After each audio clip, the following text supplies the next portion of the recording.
Hi, everybody. Welcome to The Batter, a podcast about how brands, business owners, and entrepreneurs rise. I'm your host, Jill Miller of Vera Creative, a small marketing firm in the Chicagoland area, where I'm also a part-time instructor of an advertising course at St. Xavier University. Join me as I hang out and talk to people who know all about the ingredients to success and the recipes for disaster. I am here today with Jean Hayes of the Oak Furniture Shop. And Jean, welcome and thank you. Well, thanks for having me. So let's jump right in. First of all, tell us a little bit about the Oak Furniture Shop. Where is it located? How did you get started? Well, I'm located in Chippewa Falls. I've been doing this since about 1982. I sell all of my product online. I don't have a storefront. And from the name, you would guess I make solid oak furniture. And so full disclosure here, I was born and raised in Chippewa Falls. I don't live there now, but that's our connection, so our listeners can kind of wrap their heads around that. And so in terms of owning a business, right now today, if you had to write a job description, what would you say it is that you do? Well, what I do and have done is I've created my own line of products, and over a period of 30-some years, I've created my own brand. For the first 25 years, I sold to retail stores, so I was selling wholesale to retail stores, and just barely eked out a living for all those years. And then when the internet and all that came on the scene, in 2007, I was finally able to get a website that was effective. I could start selling retail, and that's what changed everything. And that's when I finally became profitable. Yeah, it's interesting to me, people who go into business that have a little bit of a resistance to evolve and adapt and change with the times. I think that can be a struggle for some people, but it sounds like you saw an opportunity to maybe change the business model a little bit and you went for it, and it sounds like it turned out well for you. It did turn out very well, and it was kind of part of the plan for all those years. I was trying to figure out, how do I sell my product retail? And you can't open up a store because you can't cover all your expenses just selling your own stuff. So getting a website that was producing, that was the plan, and it did work. It worked out beautifully. Great. That's great. Yeah, so for our listeners out there who don't have websites, because believe it or not, there's plenty of businesses out there that still don't have a website. They're very important, and they're often the first point of communication that your customers are going to have with you. And so giving them a good first impression, even though it may be online, I think is very valuable. Mm-hmm. Yeah, I agree. Yeah. So on a day-to-day basis, what does your job look like? Are you just making furniture? Do you have somebody else behind the scenes helping you with the business side of things, or are you wearing all the hats? I pretty much wear all the hats. Once I went online selling retail, my last employee left. He went out to start his own business, so I've been here on my own since 2007. My wife is way smarter than I am. She's a business consultant, a lot of expertise in accounting, so she was really helpful in getting the numbers right, because you have to make sure that you're actually making a profit. But day by day, that's what I'm doing. I'm taking in orders. I'm producing all the product. I handle all the shipping. It's been a lot of work over many, many years. Yeah, and I in my last podcast, we talked heavily with Travis DeWitt, who's a commercial photographer in Chippewa, Eau Claire area as well, and we talked a lot about how people who love the process succeed usually better or first versus people who just love the outcome. What's your take on that? Yeah, number one thing, you have to make sure you're making a profit. And I know that, I mean, that's how I view it because that's why we're doing this. I mean, I work harder for myself than I would have ever worked for anyone else.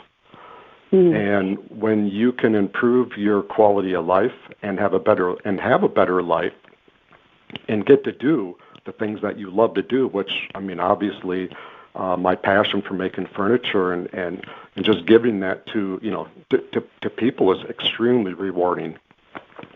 But without the other end of making a profit, it seems, I mean, at some point, you're just not, I mean, you can't make a living at it. You're not going to make it.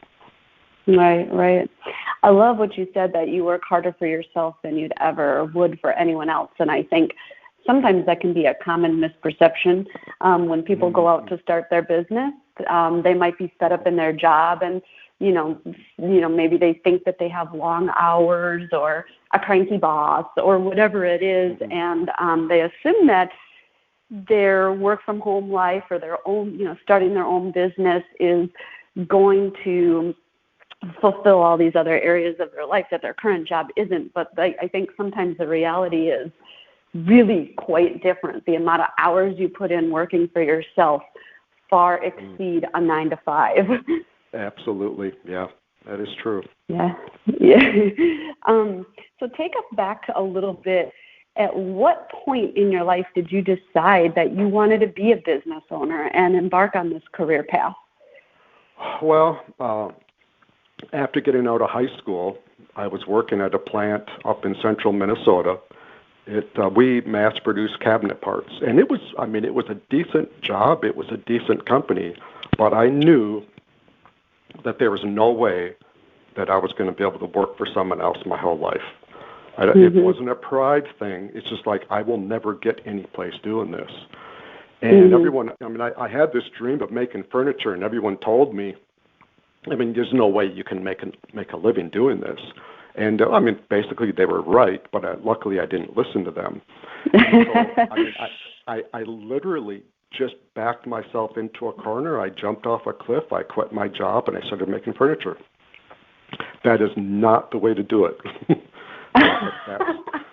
But that is what I did. And that was in 1982.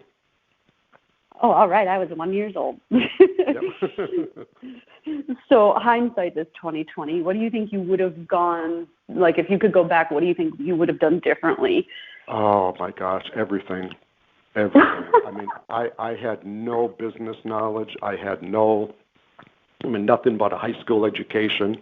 From that, I managed to eke out a living, but I had to learn by all my mistakes. And I think, that's not a bad way to learn as long as you learn from them and they don't completely take you out. Because every business owner is going to make mistakes.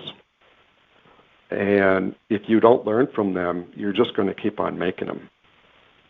Yeah, definitely. That's a really good point. And what are any failures or mistakes that come to mind that you can share with us that maybe really, was like, okay, something's got to change. I got to do something different here that didn't work. Well, I think one of the biggest things, and this isn't my advice to anyone starting a business, I should have started it while I kept on working, so I had an income. And at the time, I didn't do that, but that's what I suggest to people. That would have made it a little bit easier. And the other thing that I got caught up into is all of a sudden my debt load started to grow. I moved into a city. They offered me some government money. And so I moved to this city, got a loan, and then the bank started borrowing me money because they saw a lot of potential in my business. One of my local suppliers started supplying me and allowed me a lot of credit. And I think you know where this is going. Yeah. It all blew up in my face. And in 1990, it's a really long story, but another company came in, stole my product line, and I was in bankruptcy. And I literally lost everything. And that's when you get smart. And it took me about 2 or 3 years to get my feet back underneath me. I was told that there was no way I could go back into business doing what I was doing, especially with my same product line and the same company name, but that's exactly what I did. I took my name back. I started making the same product that had been stolen from me, so I started to compete with the company that was making my product. And it was a very interesting time. So essentially, you have built your business twice, and you were told not only once, but you were told twice by people that you couldn't do it. And, both times you did it. And so what do you think, what quality is it that you have that allowed you to do that, do you think? Never give up. That's it. You're tenacious. Yeah. And again, that's my advice to anyone out there that wants to start their own business. If you think in your mind, you know what, I'm going to give this a couple of years and see how it goes, you're not going to make it. Right. That's not setting the goal. That's setting the goal of failure. Right. You really can't put a timeline on it, right? No.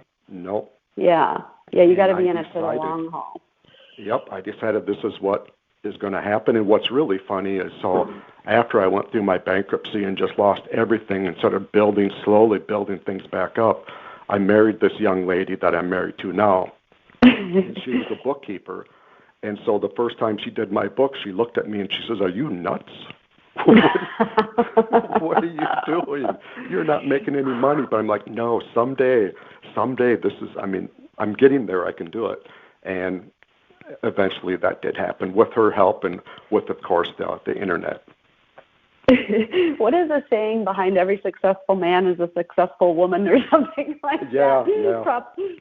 Props to your wife. Yep, That's awesome. That's great.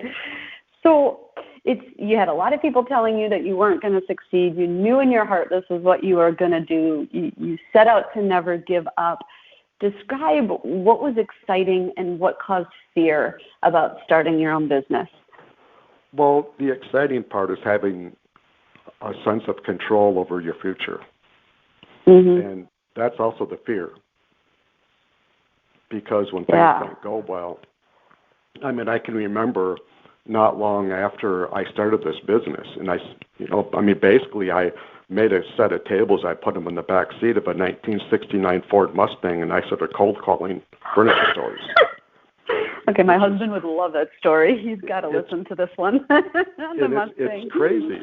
But I remember this one week, we were broke, and my 1-year-old daughter, I left that morning. She was still sleeping in her bed.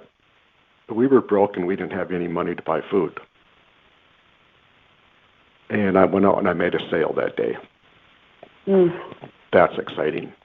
And I was able to come home and buy some food and pay some bills. And so she actually grew up with this, with the business. From the time that she was born, this is what I've been doing. Yeah. And I think that's great exposure for kids. Some of the hardest working people I know grew up around parents who own their own business and who made it work, right? And they didn't maybe always know how or have all the answers, but they had, that same drive that you have, and it passed down to generations. And I would love to see more of that going on in the world right now. Oh, you're 100% right. Yeah. And I think that's a really good point that you make, that the exciting thing and the fearful thing are often one and the same. You're in control, so that means when you fail, you can't turn around and point the finger and point the blame. It's all on you. But in the same way, when you succeed, you're on top of that, mountain alone, and it's a really good feeling. So that's a really good point. Thank you for sharing that. Yep, you're welcome. Talk to me about some of the first aha moments when you were like, oh my gosh, I started this business and it is not what I thought it was going to be. When your expectations didn't meet reality. Can you think of any of those times? Well, in the early years, just, I knew I could make money on my product, but getting into the stores and convincing people that they should buy product from me. And I think that goes to, that kind of goes to branding and how are we presenting ourselves to our customers? And again, at that time, I was like 22 years old. I was just a kid driving around on a Mustang. And so it took a long time to one by one get these stores to start buying from me. And just the learning curve of trying different things. And I finally started bringing on sales reps who would go to other states to sell the product. So then they weren't, my customers weren't seeing me, but then you have to give the sales reps the catalogs and the samples and stuff for them to show so that you look professional. Yep. And that's all stuff that you don't, you just have to figure it out. It's not, you don't just open up a book and say, okay, do this and do this and do this. It's not that easy. You have to figure out what your customers are looking for and what are you going to do to show them that you're different and that they can value you for the product that you give them. It's not easy. Yeah. No, gosh, no. And, I think the key point that I'm picking up here is well, two things really is it's like how. It's how do you convince people? Because there's so many webinars and there's so many podcasts and there's so many businesses out there telling you what to do. You should do this and you should do that. And look at, I have 10,000 Facebook followers and this is, you should do that too. But there's very few people that can articulate how you do it. And I think it's because it's different for every single business. And so if you do come across someone who's telling you how to do it, well, you got to tread a little bit lightly because just because it might have worked for one business doesn't mean that it's going to work for your business. But in this day and age with the market just so saturated in almost every industry, and our ability to communicate and get in front of people now that the internet is around is much more vast. I would just love to study what it takes to convince people to buy from certain brands or to like a certain Facebook page or to go to a certain website. As a marketer, I don't even have all those answers. I don't even understand it, right? It's some piece of psychology or sociology that I feel like that I would someday would love to study because I think it's vastly interesting what people latch on to. And I feel like there's a certain level of trust. That's where I kind of start with my customers. I look at the branding. I look at what they're saying and the messages and the content they're putting out there. And it's like, does it come across as trustworthy? Because I think if someone's going to spend a lot of money on a piece of furniture, because let's face it, furniture is costly. They want to know that they're buying from buying a quality piece of furniture and from a brand or someone that they can trust. And it sounds like, again, you've really been able to do that over the years, and not just once, but like I said, twice. Yep. Yeah, and I also think, just as you were saying, I think most people, if you ask them what caused them to choose like this brand over that brand or that website over that website, I'd be willing to bet they would not be able to tell you. Right. That's the hard part. So how are we as business owners and marketers supposed to figure it out? Exactly.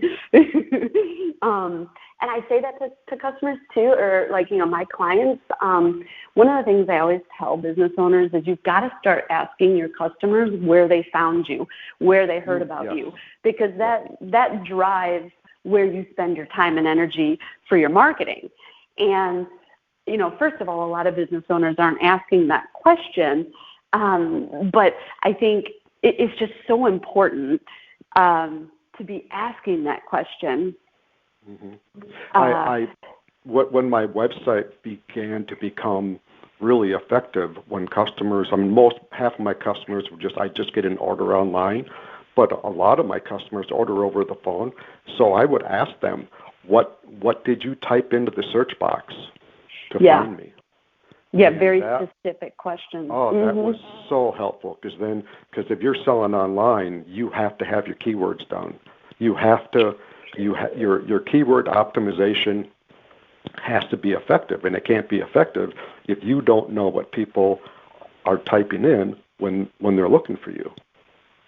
Yeah, this is great because we touched on this on our last podcast too. So I really hope listeners are writing this down and that you've heard it now, not only from me and not only from my last interview, but in this interview as well, just how important these things are. And, the other thing I was going to say about asking people how they heard about you is you do run into a little bit of human error because if you have multiple marketing channels, do they really know if they heard you first on a radio ad and then they Googled you?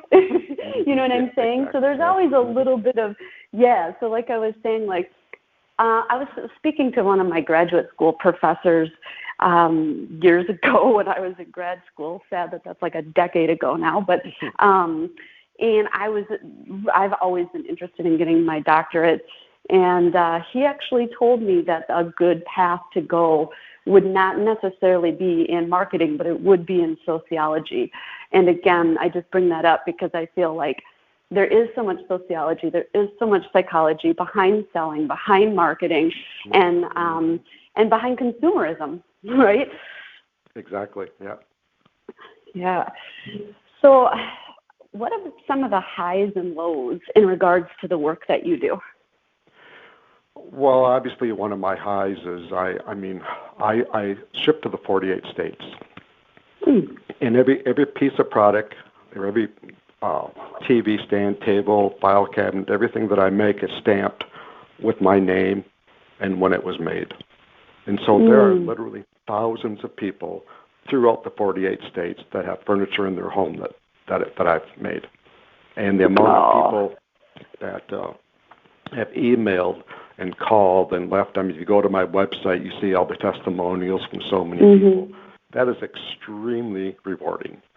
The low is I'm getting older, and I know that this has to slowly wind down. And so after all those years of building and coming up with new products and coming up with new ideas, now I'm kind of focused on, okay, how can I slowly let go of this? It's been a part of you for so long, yeah. Yeah, and I have this shop next to my home full of equipment. I can't even imagine just auctioning it off and shutting everything off. So we're just looking at it gradually letting go of some product, and as the years go by, just limiting the amount of stuff that I'm making. And at some point, I'll just have to walk away from it. And that's, I'll do it, but it's a little troubling because this is all I've done since I was 22 years old. Right, yeah. No, I can understand. Our businesses are our babies. And it's got to be really hard to think about parting with all your blood, sweat, and tears, right? Over the years. Yeah. Well, what are you looking forward to once that time comes? There's got to be some high that we can talk about now after that low. Well, right? Actually, what I'm doing is this is going to sound I don't know. I suppose that kind of goes into furniture making, but I'm buying houses and remodeling them and renting them out. Oh, I love it. Awesome. And so I have real estate.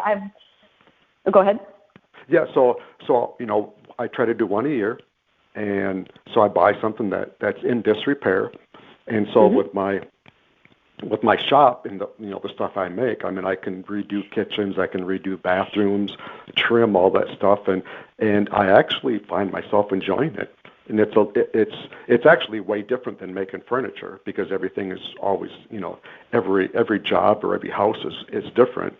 But that's kind of the goal. Is instead of having income from making furniture, that I'll transition into income from having these rentals.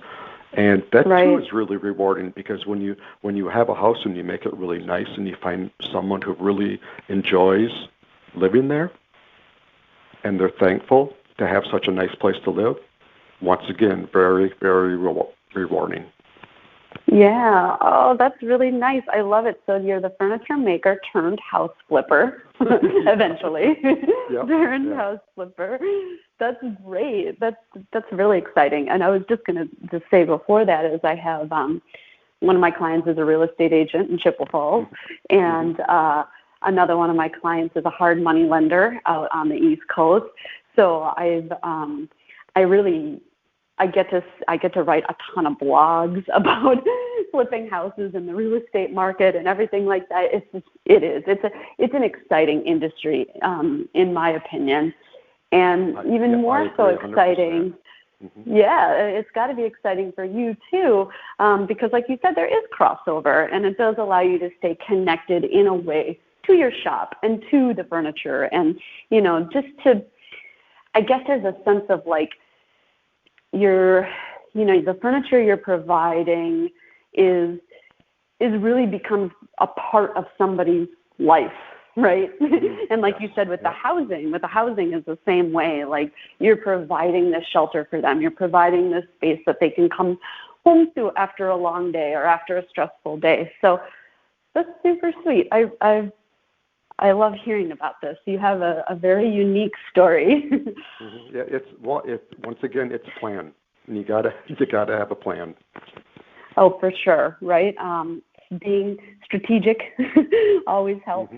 Having a long-term vision for sure always helps. Can you think of any, over the years, I'm sure you've been a part of some pretty silly stories, some pretty ridiculous stories. This is a fun question. I like to ask everyone I interview, but can you think of one that you could share with us? Probably one of there's a few of them out there. One of the things I found really strange is, you were out to my website, you saw my videos. Yeah. And I created those videos as a way to brand myself. I'm like, okay, how can I show people that, it's really this guy in this shop making this furniture? So I created all these videos, and they've been very effective. I've had a lot of customers tell me that they've watched them, and that's why they bought from me. Well, in order to have a video, you have to have it on YouTube, right? Yeah. So I had to create a YouTube channel. Okay, all of a sudden, I get people from around the world following me. And when this started happening, I'm like, what is going on here? And I don't even know. It's not like a JLO account or anything like that. I have a few hundred people that follow me. And I just kind of shake my head and go, okay. And there's only 8, 9, maybe 10 videos out there. But right.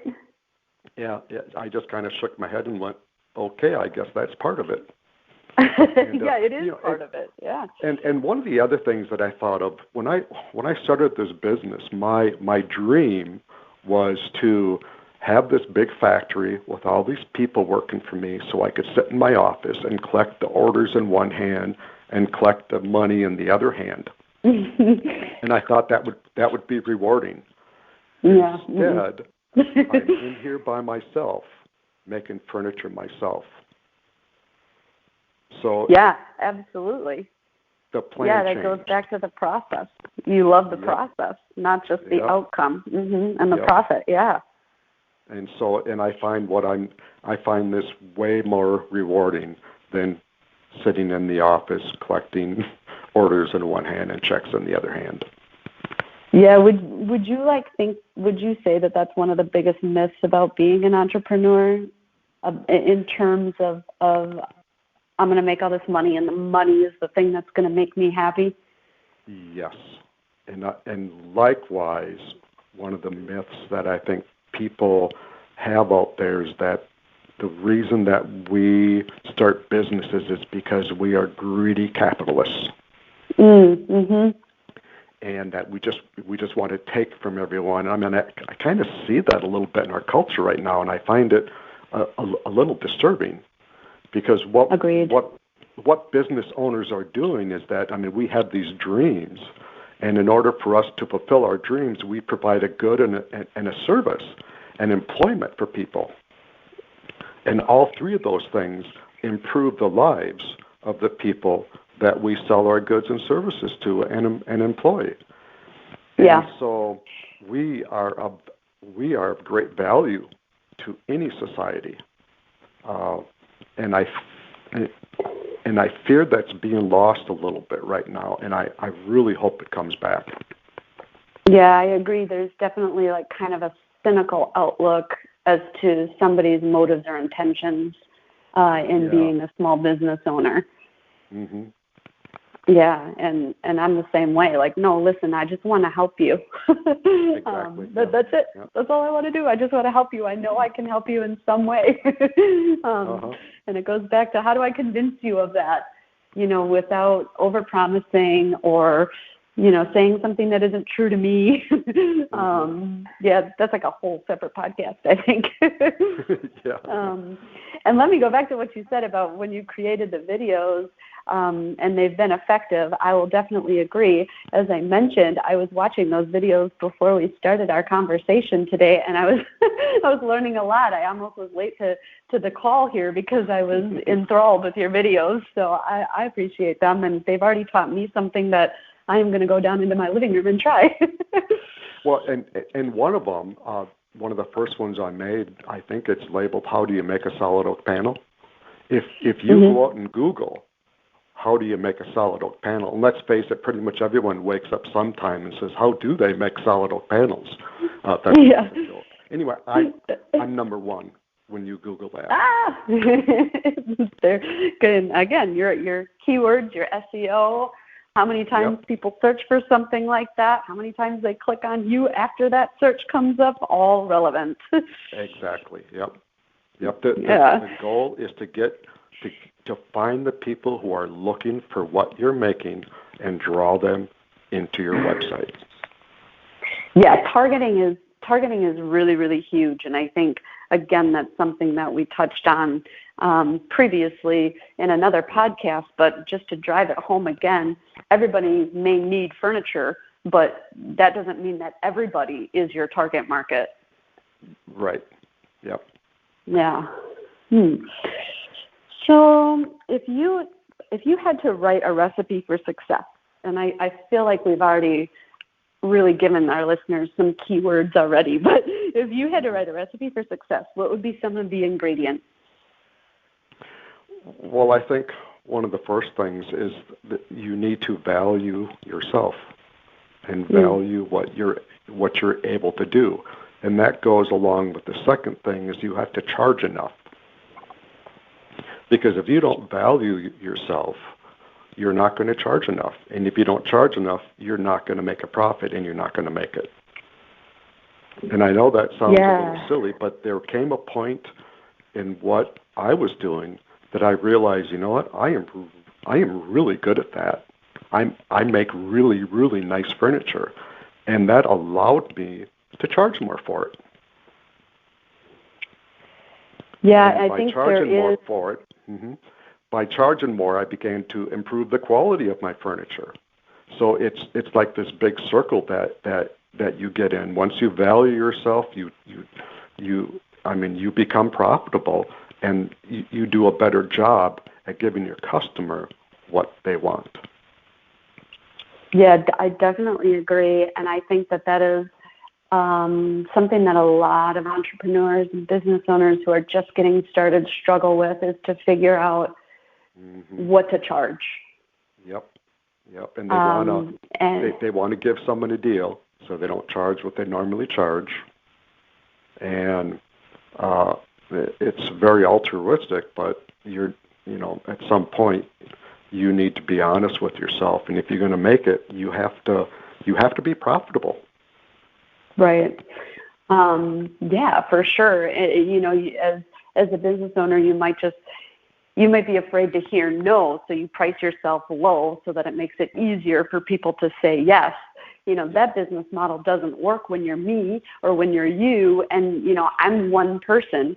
If I take on 10 people at a super low price point where I'm not making money, I can't do a good job for I can't handle 10 people with just myself and be doing a good job, but I can handle 5 that pay me decent and what I'm worth, and I can do a phenomenal job for 5. right? Yep. And I think that goes to branding, because what you're doing is you're branding yourself. You're showing that client, this is how I'm different. This is why I charge more than somebody else. And then, of course, you have to fulfill that. You have to come through with that. Right. And I think that there's a certain level of respect and mutual understanding and agreement when the relationship between the customer and the client starts out with, I value what I'm doing here. I value the service that I can provide you. I know it's worth what I'm charging. There's a confidence to that. And I think that also helps just put the customer or the client at a little bit more ease. Yes. Yep. I agree 100%. So there's a quote that came to mind, and something that you just said in terms of your recipe for success. But I don't exactly remember what you said, but it made me think of, don't wish you had somebody else's gifts, use your own. And I think you've done a great job of using your gift. And wow, so many people were naysayers. So many people along the way told you no, and that you weren't going to make it. And like I said several times before, you've made it twice. And now you have this beautiful transition from what you've built into what your next step is and how to generate you're going to be generating income from the rental properties, right? In a way that doesn't, you're not going to have to put in the long hours and all the physical manual labor, because that's got to be very taxing. I'll actually be having residual income, because right now the only time people give me money is when I make them something. So it'll be kind of nice to actually have a way to have some money coming in where I'm not physically working every month. Right. Yeah.